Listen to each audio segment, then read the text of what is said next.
know, sometimes it takes hard work to live in harmony with nature.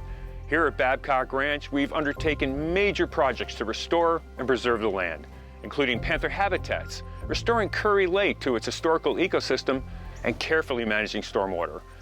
We're back with Christina Cantos, our environmental manager, to tell you more about these projects.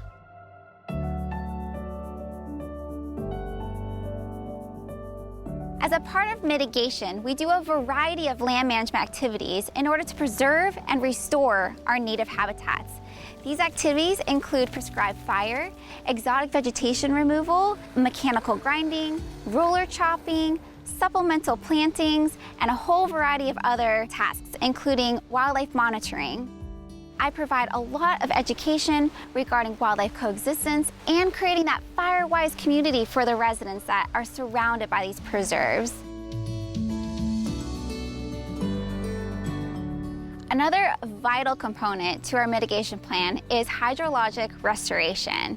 Right behind me, you'll see a weir that was constructed to rehydrate the Curry Lake Preserve area.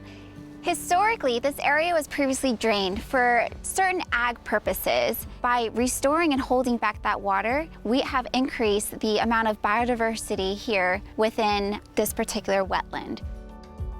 We have a huge conservation success story by reintroducing the Everglades snail kite, which is a federally endangered species, which once had disappeared from this area, but because of the hydrology that has now been restored, it has returned. Another benefit that the weir systems provide is to help prevent flooding. When we have heavy rain events, it actually slows down the water throughout the canal systems to help prevent that flooding throughout the community.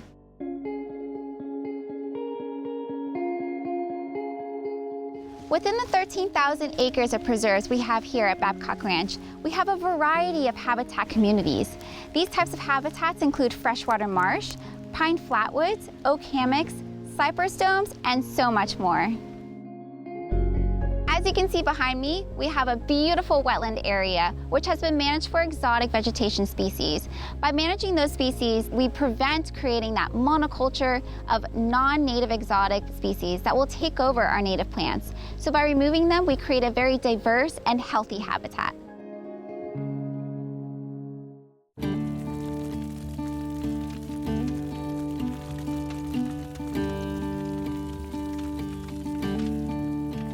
The Florida ecosystems have evolved around lightning. Lightning can cause wildfires out in these beautiful habitats of Florida.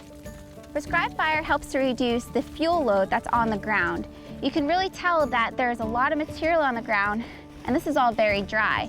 This is the perfect material for a wildfire to spark from lightning. So by doing prescribed fire, we're actually removing all of that dead material on the ground, and we're opening up that ground cover not only for herbaceous plants to grow back for wildlife species such as gopher tortoises, but we're reducing that fuel load on the ground and reducing it to ash. This ash actually becomes nutrients for the soil and then helps feed the plants.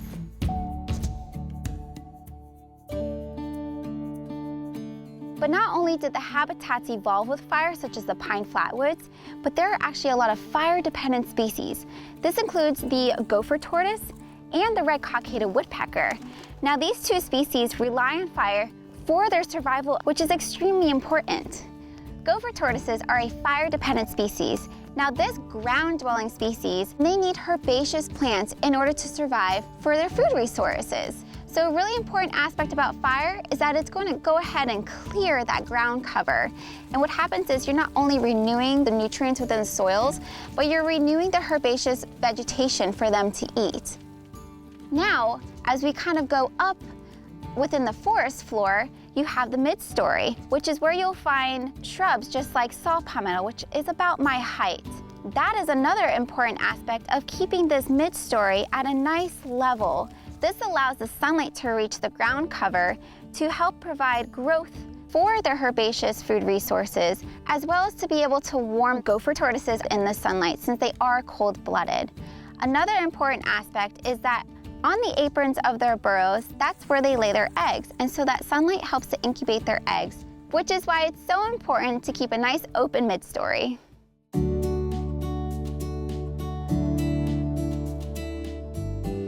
Southwest Florida is home to the very cryptic and federally endangered Florida panther.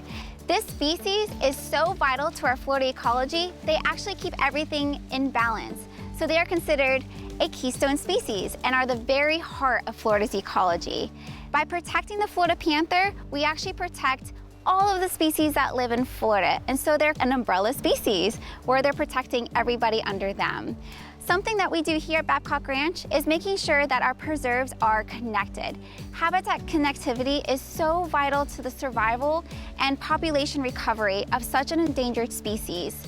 And so within our mitigation plan here at Babcock Ranch, we are protecting 11,000 acres of preserved land, such as these beautiful pine flatwoods, to make sure that the habitat stays connected for their continued survivability, which is also a part of the Florida Wildlife Corridor. From water management to panther protection, at Babcock Ranch, we're committed to doing what's best for everything that lives here. With smart planning and implementation, these projects not only create a healthier ecosystem, but also a more beautiful one.